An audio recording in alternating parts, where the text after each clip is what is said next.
Hi friends. మీరు చూస్తున్నారు Lokesh source tech world YouTube channel.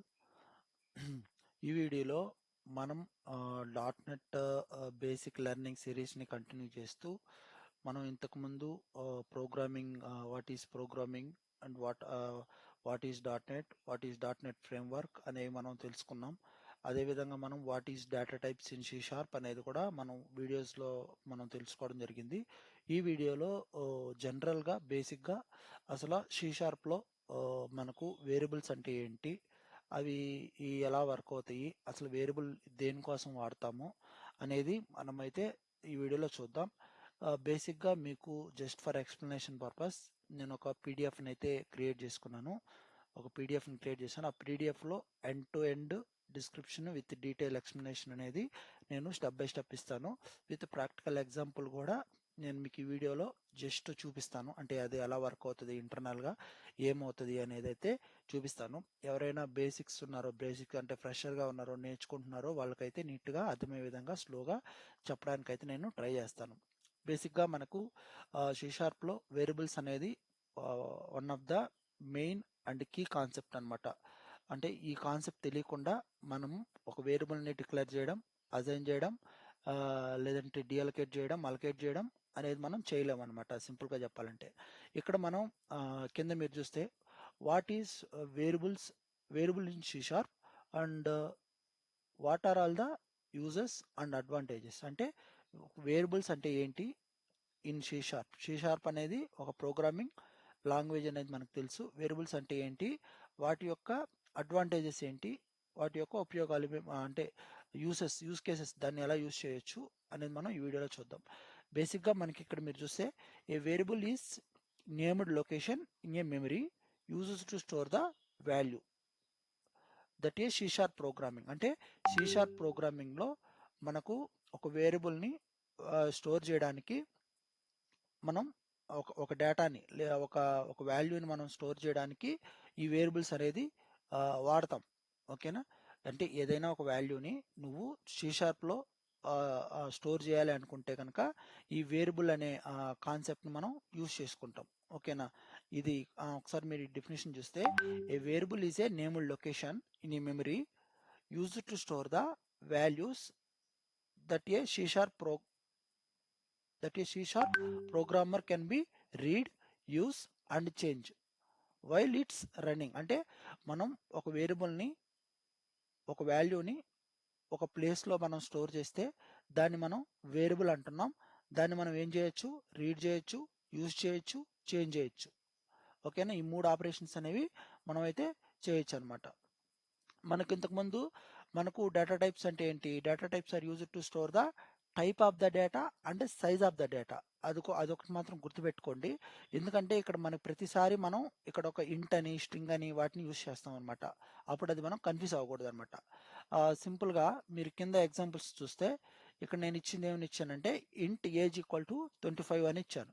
ఇక్కడ ఇంట్ అంటే ఏంటి, ఇంటీజర్ అంటే ఏంటి, which is use to store the numerical values కదా. అంటే 10, 25 అలాంటి వాల్యూస్ని, న్యూమరికల్ వాల్యూస్ని స్టోర్ చేయడానికి మనం ఇంట్ అనే డేటా టైప్ని వాడతాం. ఇక్కడ కింద మీరు చూస్తే string name equal to location ఉంది. నేమ్ అనేది ఏంటి, ఇక్కడ లొకేషన్ అనేది ఏంటి, ఇది ఒక స్ట్రింగ్ కాబట్టి మనం స్ట్రింగ్ అనే డేటా టైప్ని వాడాం. ఇక్కడ మనకు ఇదేంటిది, ఏజ్ అనేది ఏంటి, నేమ్ అనేది ఏంటి, మీరు గమనిస్తే అసలు ఈ వేరియబుల్ అనేది ఏంది అనే కనుక మీరు గమనిస్తే ఏమంటున్నాడు వీడు, which is used to store the value అంటున్నాడు. For an example int age equal to 25 అని ఉంది. 25 అనేది ఎలాంటి టైప్, అది ఇంటీజర్ డేటా టైపు. ఇక్కడ ఉంది చూసారా, ఏజ్ అనేది it's nothing but A variable అనమాట. అంటే ఏం చేస్తుంది, ఆ ఏజ్ అనే వేరియబుల్ ఆ 25 అనే యొక్క వాల్యూని స్టోర్ చేస్తుంది. ఎలా స్టోర్ చేస్తుంది, ఏ రూపాన్ని స్టోర్ చేస్తుంది, ఇంట్ అనే డేటా టైప్తో మనకు ఆ ఏజ్ అనే దాంట్లో స్టోర్ అయి ఉంటుంది అనమాట. ఫర్ అన్ ఎగ్జాంపుల్ ఇక్కడ మీరు చూస్తే ఇక్కడ మనకు స్ట్రింగ్ అనేది ఏంటిది, మనకు డేటా టైపు. ఏజ్ అనేది ఇది ఒక వేరియబుల్ అనమాట. నేమ్ అనేది ఒక వేరియబుల్. ఎలాంటి నేమ్ ఇది, లోకేష్. ఓకేనా? ఇది సింపుల్గా ఇలా అర్థం చేసుకోవాలన్నమాట. ప్రతిసారి వేరియబుల్ డిక్లరేషన్కి ప్రతిసారి ఇక్కడ మీకు కింద ఎలా డిక్లేర్ చేయాలి అనేది కూడా కింద చూపిస్తాము. బేసిక్గా మనం ఒక వేరియబుల్ని డిక్లేర్ చేయాలంటే first thing into variable name equal to value ఇలా డిక్లేర్ చేసుకోవాలన్నమాట. ఇది సింటాక్స్ అనమాట, బేసిక్ సింటాక్స్. ఇప్పుడు యూజెస్ ఆఫ్ వేరియబుల్స్ చూస్తే ఏం చేస్తాం మనం, store data temporarily during the program execution. అంటే ఒక వాల్యూని మనం టెంపరీగా స్టోర్ చేయాలి అంటే కనుక మనం ఏం చేస్తాం, వేరియబుల్స్ అనేది వాడతాం అనమాట. ఇక్కడ మనం చూస్తే యూజర్ ఇన్పుట్స్, క్యాలిక్యులేషన్స్, రిజల్ట్స్ ఎలా యూజ్ చేయొచ్చు మనం. యూజర్ అంటే మనం టైప్ చేసేటప్పుడు కమాండ్ ప్రాంప్ట్స్ నుంచి ఇన్పుట్స్ తీసుకోవడానికి, అదేవిధంగా మనం క్యాలిక్యులేషన్స్ చేయడానికి, అదేవిధంగా రిజల్ట్స్ని ప్రొడ్యూస్ చేయడానికి ఈ వేరియబుల్స్ అనేది మనం యూజ్ చేస్తాం అనమాట. ఇక్కడ ఇంకోటి ఏమన్నాడు, holds values that needs to be reused at multiple point in the code. అంటే ఒక వాల్యూని ఒక మల్టిపుల్ టైమ్స్ నేను వాడాలనుకుంటున్నాను. సో అలాంటప్పుడు నేను ఏం చేస్తాను, ఆ వేరియబుల్లో ఆ వాల్యూని నేను స్టోర్ చేసుకొని నాకు ఎక్కడైతే ఆ వాల్యూని నేను యూజ్ చేసుకోవాలనుకుంటున్నానో అక్కడ నేను దాన్ని వాడడం అయితే జరుగుతుంది అనమాట. ఇంకోటి ఏంటిది, allow data to passed between the methods and function. అంటే ఇప్పుడు మీకు ఒక మెథడ్ ఉంది, ఒక మెథడ్ నుంచి ఇంకో మెథడ్కి నేను డేటాని పాస్ చేయాలనుకుంటున్నాను. ఓకేనా, డేటాని నేను పాస్ చేయాలనుకుంటున్నాను. అలాంటప్పుడు ఏం యూజ్ అవుతాయి, ఈ వేరియబుల్స్ అనేవి యూజ్ అవుతాయి అనమాట, to communicate with one method to another method. ఇది ఒక అనదర్ అడ్వాంటేజ్ అనమాట. ఇక్కడ మీరు చూస్తే track changing state such as scores, counters, loops. అంటే ఒక స్టేట్ అంటే ఒక వాల్యూ యొక్క చేంజింగ్ మెకానిజంని మనం అబ్జర్వ్ చేయాలన్నా కానీ ఈ వేరియబుల్స్ అనేవి మనకు యూజ్ అవుతాయి అన్నమాట. ఇవి వాటి యొక్క అడ్వాంటేజెస్ అనమాట, అంటే యూస్ కేసెస్, అంటే దాన్ని ఎలా యూస్ చేయొచ్చు అనేది ఈ పైన ఉన్న ఎగ్జాంపుల్స్ అన్నీ కూడా మనకు యూస్ కేసెస్ ఆఫ్ వేరియబుల్స్ అనమాట. ఫర్ అన్ ఎగ్జాంపుల్ కిందకు వస్తే ఏముంది, ఇంకా మనకి అడ్వాంటేజెస్ యూజింగ్ వేరియబుల్స్ అనమాట. ఈ వేరియబుల్స్ యూస్ చేయడం వల్ల మనకి ఏం అడ్వాంటేజెస్, ఇంతకు ముందే అనుకున్నాం, రీయూజబిలిటీ. అంటే right A value code and use anywhere అనమాట. ఒకసారి మనం ఆ వాల్యూని డిక్లేర్ చేసుకుంటే దాన్ని మనం ఎక్కడైనా యూజ్ చేసుకోవచ్చు. ఇది వన్ ఆఫ్ ద అడ్వాంటేజెస్ అనమాట. రీడబిలిటీ అంటే దాన్ని మనం కింద ఏంది, a name like a total price is clear then a raw number. అంటే మనం దీన్ని రీడ్ కూడా చేసుకోవచ్చు అనమాట. Values can be changed in the runs time instead of being fixed. ఆ వాల్యూస్ అనేవి మనకి ఏంది, ఫ్లెక్సిబిలిటీ కూడా ఉంటుంది. అంటే ఒక వాల్యూస్ని కూడా మనం రిపీటెడ్గా చేంజ్ చేసుకోవచ్చు అనమాట. ఇంకోటి ఏంది, ఈజీలీ మెయింటెనెన్స్. మనం ఒక వాల్యూని మనం ఈజీగా మెయింటైన్ చేసుకోవచ్చు, అప్డేట్ చేసుకోవచ్చు అనమాట. ఇవన్నీ కూడా మనకు అడ్వాంటేజెస్ కిందకు వస్తాయి. ఇప్పుడు మీకు రియల్ టైమ్ సినారియోలో నేను ఒకసారి చూపిస్తే కనుక, ఇక్కడ మీకు ఇంతకుముందు చెప్పాను, ఇంట్ అనేది ఏంటంటే ఇది డేటా టైప్. ఇదేంటి, ఇంటీజర్ డేటా టైప్. ఇదేంటిది, ఇక్కడ మనకి ఏముంది, 25 అని ఉంది. ఇక్కడేముంది 25 అంటే నీకేంది, ఈ 25 అనేది ఒక మెమరీ లొకేషన్లో స్టోర్ అవుతుంది అనమాట. అది ఏ టైప్ స్టోర్ అవుతుంది, నంబర్ టైప్ స్టోర్ అవుతుంది. ఇక్కడ మనకి ఏం చేస్తున్నాం, వేరియబుల్ నేమ్ అంటున్నాం. ఏమంటున్నాం, దీన్ని ఏజ్ అనేది నీకు వేరియబుల్ నేమ్ కిందకి వస్తుంది అనమాట. ఓకేనా, ఇక్కడ నేను ఇంతకుముందే చెప్పాను, ఇక్కడ మనకు డేటా టైప్ ఉంటుంది, ఇది వేరియబుల్ నేమ్ ఉంటుంది, ఇక్కడ అసైనింగ్ ఆపరేటర్ ఉంటుంది, ఇది వచ్చి వాల్యూ. ఈ పర్టికులర్ మెమరీ లొకేషన్లో ఏజ్ అనే వేరియబుల్లో 25 అనే వాల్యూని మనం స్టోర్ చేస్తున్నాం. ఇలా స్టోర్ అవుతుంది అనమాట. ఎప్పుడైనా కానీ ఒక వేరియబుల్ డిక్లరేషన్ సింపుల్గా చెప్పాలంటే data type, variable name, assigning operator, value ఇలా ఉంటుంది అనమాట. ఇదే మనకు వేరియబుల్ సింటాక్స్ అనమాట. Basic syntax to create a variable అంటే ఇదే. డేటా టైప్ దీనికి ఉన్న నేము, దీన్ని మనం వేరియబుల్ నేమ్ అంటారు, ఈక్వల్ టు ఈ మనకు వాల్యూ. ఈ వాల్యూ అనేది ఏజ్ అనే వేరియబుల్లో స్టోర్ ఉంటుంది అనమాట. A data type, integer data type. ఇది బేసిక్ సింటాక్స్ అనమాట. ఓకేనా, ఇక్కడ మీరు చూస్తే why do you need variable instead of using direct values in the code. అంటే మనం వేరియబుల్స్ని మనం ఎందుకు యూజ్ చేసుకోవాలి అంటే డైరెక్ట్గా మనం వాల్యూస్ని అసైన్ చేసేయచ్చు కదా అనేది ఒక క్వశ్చన్ అయితే ఉంటుంది అనమాట.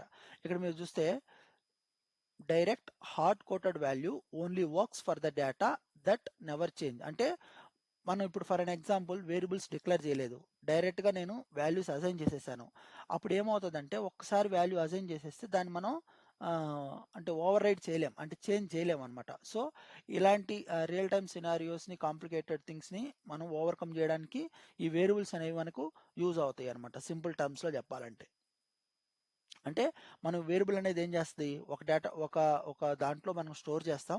ఆ స్టోర్ చేసిన వాల్యూని ఫర్ అన్ ఎగ్జాంపుల్ ఇన్ ఫ్యూచర్లో నేను అప్డేట్ చేయాలనుకున్నా కానీ అప్డేట్ చేయొచ్చు, లేదంటే దాన్ని నేను క్లియర్ చేయాలనుకున్నా కానీ క్లియర్ చేయొచ్చు అనమాట. అదేవిధంగా నువ్వు కాన్స్టెంట్ వాల్యూస్ వాడామనుకోండి, వేరియబుల్స్ వాడకుండా కాన్స్టెంట్గా వాడామనుకోండి, అది ఫిక్స్డ్ అనమాట. The value cannot be changed for ever. ఆ వాల్యూ అనేది మనకి ఏమవుతుంది, మళ్ళీ మళ్ళీ ఆ వాల్యూ అనేది చేంజ్ అవ్వదు అనమాట. అది మెయిన్ డిఫరెన్స్ అనమాట.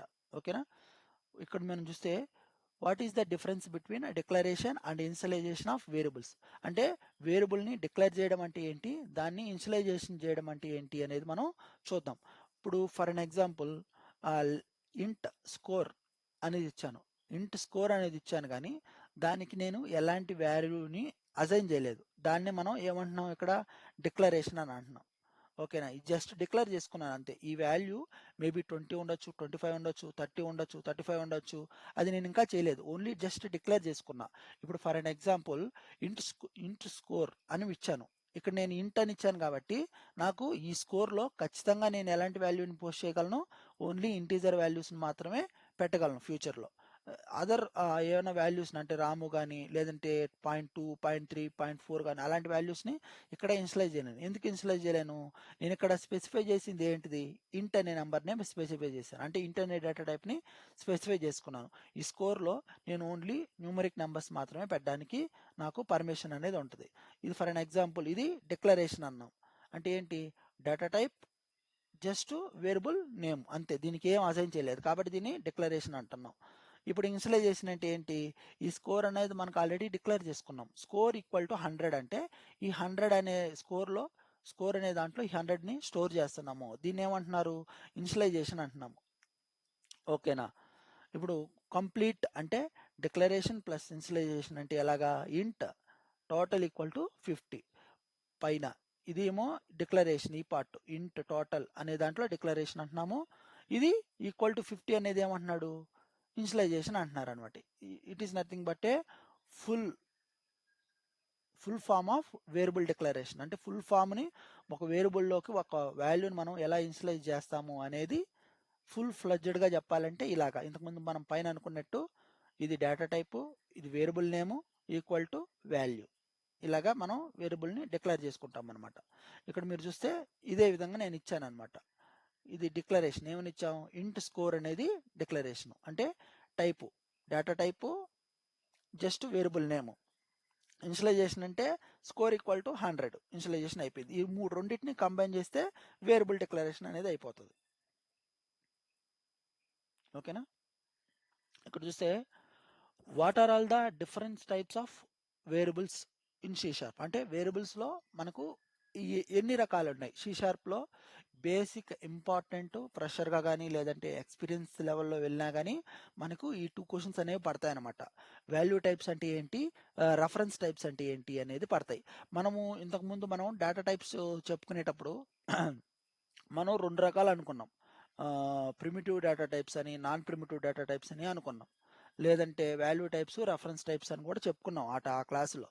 ఫర్ అన్ ఎగ్జాంపుల్ ఇప్పుడు వాల్యూ టైప్ అంటే ఏం లేదు, అంటే వాల్యూ అంటే ఇక్కడ మనకు సింపుల్గా చెప్పాలంటే మనకు C#లో మనకు డేటా టైప్స్ 2గా సెగ్రిగేట్ అవుతాయి. First one is the value type and second one is the reference types. మళ్ళీ నీకు వాల్యూ టైప్లో డిఫరెంట్ టైప్స్ ఉంటాయి, లైక్ ఇంట్, ఫ్లోట్, క్యారెక్టరు, స్ట్రక్ అన్నీ ఉంటాయి. అవి డిఫరెంట్ కాన్సెప్ట్. అది డేటా టైప్స్లో ఆల్రెడీ మనం ఎక్స్ప్లెయిన్ చేసాం.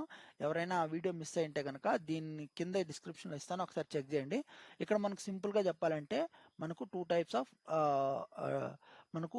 టైప్స్ ఆఫ్ వేరియబుల్స్ ఉంటాయి అనమాట. ఏముంటాయి, వాల్యూ టైప్స్ ఉంటాయి, రెఫరెన్స్ టైప్స్ ఉంటాయి.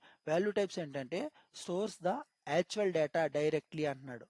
అంటే వీటి యొక్క మెమరీ లొకేషన్లో డైరెక్ట్గా దాని యొక్క వాల్యూని మనకు స్టోర్ చేసుకుంటే దాన్ని మనం వాల్యూ టైప్స్ అంటున్నాం. లేదు అనుకుంటే కనుక దాని యొక్క రెఫరెన్స్ని మనం స్టోర్ చేసుకుంటే దాన్ని రెఫరెన్స్ టైప్స్ అంటున్నాం అనమాట. ఓకేనా. ఫర్ అన్ ఎగ్జాంపుల్ ఇక్కడ ఇంట్ ఏ ఈక్వల్ టు 10 అని ఇచ్చాం అనుకోండి ఫర్ సపోజ్. ఆ ఇంట్ ఏ ఈక్వల్ టు 10 అనేది ఆ మెమరీ లొకేషన్లోనే స్టోర్ అవుతుంది. లేదంటే for an example reference type తీసుకోండి, string name equal to some Ravi అని ఇచ్చామనుకోండి, ఇది రెఫరెన్స్ టైప్స్లో దాని మెమరీ అలొకేషన్ అనేది జరుగుతుంది అనమాట. ఒకసారి నేను ఇన్డెప్త్గా దీని గురించి నేను ఎక్స్ప్లెయిన్ చేస్తాను. ప్రస్తుతానికైతే మనకు ఏం తెలుసుకుంటామంటే C# లో 2 టైప్స్ ఆఫ్ వేరియబుల్ టైప్స్ అనేవి ఉంటాయి. First one is the value type and second one is the reference types. Value types are used to store the address in its own location. Reference types, it will store the address in different location or a reference location అని కూడా మనం అనుకోవచ్చు. Value types comes under ఏమేమి ఉంటాయి దాంట్లో into, float, double, char, ఇవన్నీ కూడా value types. Reference టైప్స్కి string, అరే, క్లాసు, ఇంటర్ఫేసు, డెలిగేటు, ఇవన్నీ కూడా నీకు రెఫరెన్స్ టైప్స్లోకి వస్తాయి అన్నమాట. అదే మనం ఇప్పుడు దీన్ని ప్రాక్టికల్గా ఒకసారి చూద్దాం. అంటే డిఫరెంట్ కైండ్ ఆఫ్ ఎగ్జాంపుల్స్ అనేవి ఉన్నాయి. ఆ ఎగ్జాంపుల్స్తో నేను డీటెయిల్డ్గా మీకు ఎక్స్ప్లెయిన్ చేయడానికైతే ట్రై